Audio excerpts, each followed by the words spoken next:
यह कहानी है एक मिडिल क्लास फैमिली की जो आज ही ट्रांसफर लेकर यहाँ आई है। घर उन्हें ज्यादा पसंद तो नहीं आया, लेकिन फिर भी उन्होंने सोचा चलो एडजस्ट कर लेते हैं, क्योंकि वे पहले से ही जिंदगी में एडजस्ट करते चले आ रहे थे। इस परिवार में कभी कभी झगड़े भी होते हैं, लेकिन कुछ ही समय बाद सब फिर से साथ बैठ जाते हैं, क्योंकि उनके बीच का प्यार गहरा और सच्चा है। उनका एक सपना है अपनी पसंदीदा जगह पर एक बड़ा सा घर खरीदना। इसीलिए वासुदेव दिन रात पाई पाई जोड़ रहे हैं। अब तक उन्होंने केवल 7.5 लाख रुपए ही जमा किए हैं। एक छोटी नौकरी करके उन्होंने अपने दोनों बच्चों को बड़ा किया है। लेकिन फिर एक दिन जब पूरा परिवार सिनेमा देखने जा रहा था तो रास्ते में उन्हें एक प्लॉट दिखाई दिया। उन्होंने रुककर उसकी कीमत पूछी, पर वो उनके बजट से पूरे 7.5 लाख रुपए ज्यादा था। फिर भी उन्होंने हार नहीं मानी। उन्होंने सोचा कैसे भी करके एक साल में ये बजट पूरा करना ही होगा। तभी आरती को एक आइडिया आया। उसने कहा अगर हम महीने के 10,000 के बजाय 25,000 बचत करें तो साल भर में हम ये घर खरीद पाएंगे। लेकिन इसके लिए वासुदेव के साथ साथ उनकी पत्नी को भी काम करना पड़ेगा। इस तरह दोनों ने मिलकर एक साल की योजना बनाई और हर महीने पाई पाई जोड़नी शुरू कर दी। क्या ये फैमिली एक साल के अंदर अपना सपना? प्रभु के स्कूल में आज अचानक वासुदेव को मिलने बुलाया गया, क्योंकि प्रभु मैथ्स में फेल हो गया था और बाकी सब्जेक्ट्स में भी कमजोर था। प्रिंसिपल की बात सुनकर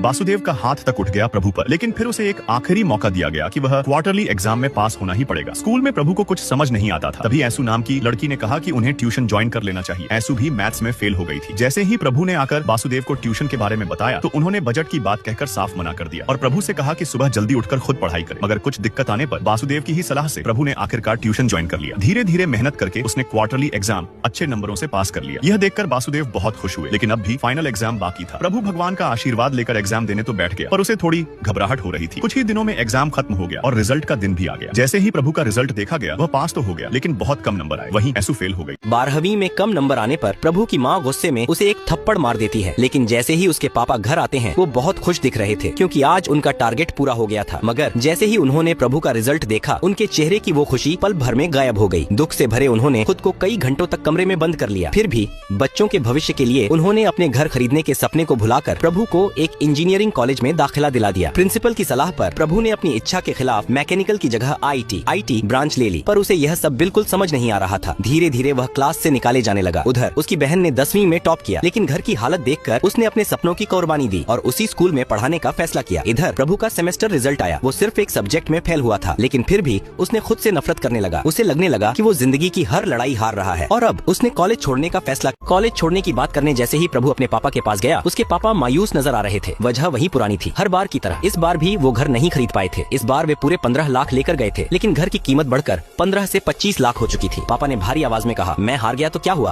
प्रभु तो है ना, वो जरूर जीतेगा, मुझे उस पर भरोसा है। पापा की उम्मीदें देखकर प्रभु के दिल में कुछ टूट गया, लेकिन उसी पल उसने ठान लिया, मैं जरूर जीतूंगा पापा। अगले ही दिन प्रभु कॉलेज निकल गया। अब उसका एक ही लक्ष्य था, अपनी डिग्री पूरी करना और कैंपस प्लेसमेंट पाना। इसके साथ ही उसने पार्ट टाइम जॉब शुरू कर दी ताकि किताबें और गाइड्स खरीद सके। कुछ महीने के अंदर ही उसके पापा वासुदेव ने कंप्यूटर सीख लिया था। जब प्रभु ने खुशी में उन्हें गले लगाया तो वासुदेव समझ गए कि प्रभु कहीं काम कर रहा है। उन्होंने प्रभु से कहा, बेटा मेरी जिंदगी से सबक लेना, मेरे जैसा बनकर मत रह जाना, तुम्हें कामयाब इंसान बनना है। लेकिन इसी बीच ऑफिस के सिलसिले में लगातार 2-3 दिन तक बिना रुके काम करने के कारण वासुदेव को मिनी हार्ट अटैक आ गया। डॉक्टरों की सलाह पर जब सर्जरी करवाई गई तो सारा पैसा खर्च हो गया। जब वासुदेव को ये बात पता चली तो वे बहुत दुखी हो। वासुदेव के इलाज में सारे पैसे खर्च हो जाने के कारण अब वो बहुत मायूस रहने लगे थे, क्योंकि वही पैसे उन्होंने एक नया घर खरीदने के लिए संभाल कर रखे थे। पैसे न होने के बावजूद वासुदेव फिर एक घर देखने चले गए। घर उन्हें बहुत पसंद आया, लेकिन उसके लिए थोड़ा एडवांस देना जरूरी था। मजबूरी में वो अपने छोटे भाई के पास मदद मांगने गए। छोटे भाई ने कहा, पैसे दूंगा पर एक शर्त पर, अगर प्रभु को 1 महीने के अंदर नौकरी मिल गई तो ही। वासुदेव ने यह बात आकर प्रभु को बताई। अब सारा दबाव प्रभु पर था। अगले ही दिन कॉलेज में कैंपस प्लेसमेंट हुआ। प्रभु ने हर कंपनी का एग्जाम दिया, लेकिन हर बार उसे सिर्फ रिजेक्शन ही मिला। बस एक आखिरी कंपनी बची थी। प्रभु ने जी जान लगाकर तैयारी की और आखिरकार इंटरव्यू तक पहुँच गया, लेकिन किस्मत ने फिर साथ नहीं दिया। वो वहाँ भी रिजेक्ट हो गया। बारिश में भीगते हुए जब प्रभु घर लौटा तो वासुदेव की आखिरी उम्मीद भी जैसे बहकर चली गई। समय बीता। वासुदेव का परिवार किसी तरह एक और घर में शिफ्ट हो गया। उनके कहने पर प्रभु ने कुछ गवर्नमेंट एग्जाम भी दिए, लेकिन नतीजा हर बार फेलियर। नौकरी न होने के कारण जब वो अपने चाचा के बेटे की शादी में गया तो उसका सिर झुका हुआ था। वो किसी से नजर नहीं मिला पाया। क्या प्रभु कभी अपनी जिंदगी में बार बार एग्जाम में फेल होते देख प्रभु गुस्से में कीबोर्ड तोड़ देता है। उसे लगने लगा कि वो दिन ब दिन हारता ही जा रहा है, लेकिन वासुदेव इस बात को नजरअंदाज करते हुए अगले एग्जाम की तैयारी करने की सलाह देते हैं। मगर अब प्रभु से पढ़ाई हो नहीं रही थी और इसी बात को लेकर घर में बहस हो गई। यह देखकर वासुदेव बोले, मेरे बारे में सोचकर देखो बेटा। ये सुनकर प्रभु को उम्मीद की एक नई किरण दिखाई दी। उसने सब कुछ फिर से ठीक करना शुरू किया। तभी उसका दोस्त कॉल करके उसे अगले दिन होने वाले इंटरव्यू के बारे में बताता है। प्रभु सुबह जल्दी उठकर तैयार होता है और इंटरव्यू देने जाता है। अच्छे से इंटरव्यू देने के कारण आखिरकार उसे जॉब मिल जाती है। कुछ दिन प्रोबेशन पीरियड में काम करने के बाद अब वह परमानेंट एम्प्लॉय बन चुका है। सालों बाद मम्मी पापा की सालगिरह पर प्रभु और आरती उन्हें एक बड़े होटल में ले जाकर सरप्राइज देते हैं, क्योंकि उनका हाउस लोन अप्रूव हो चुका था। ये देखकर वासुदेव बहुत खुश हुए और घर देखकर पसंद भी कर लिया। मगर अगले ही दिन जब वे घर खरीदने निकल रहे थे, तभी वासुदेव के छोटे भाई आरती के लिए एक रिश्ता लेकर आ पहुँचे। रिश्ता अच्छा होने के कारण वे मना नहीं कर पाए और शादी के लिए हाँ कर दी। आरती की खुशी के लिए वासुदेव की फैमिली घर खरीदने के बजाय उसकी शादी कर देती है, लेकिन 3 महीने बाद जब ब्रोकर घर की बात करने आता है तो प्रभु उसे मिठाई देकर मना कर देता है। शादी के बाद अब सारा कर्ज प्रभु को ही चुकाना था। इसी बीच एक दिन वासुदेव का कॉल आता है। वो प्रभु को जल्दी घर बुलाते हैं। घर पहुँचते ही वासुदेव कहते हैं, प्रभु तुम्हारे लिए एक अच्छा रिश्ता आया है, बड़ा परिवार है और तुम्हारी माँ भी राजी है। प्रभु के पास कोई रास्ता नहीं बचता और वो लड़की के साथ शॉपिंग पर चला जाता है। शॉपिंग के दौरान वो लड़की खुद ही सब पसंद कर रही होती है। तभी अचानक प्रभु की मुलाकात ऐसू से हो जाती है। दोनों एक दूसरे को देखकर जैसे ठहर जाते हैं। प्रभु बात करने आता है पर खुशी में ऐसू कुछ बोल नहीं पाती। उसी वक्त वो लड़की वापस आ जाती है और मजबूरन प्रभु को जाना पड़ता है। रात में ड्यूटी से लौटने तक प्रभु ऐसू का इंतजार करता है। जब ऐसू आती है तो दोनों चलते हुए कुछ वक्त साथ बिताते हैं, अपनी अपनी कहानी बताते हैं और फिर जाते जाते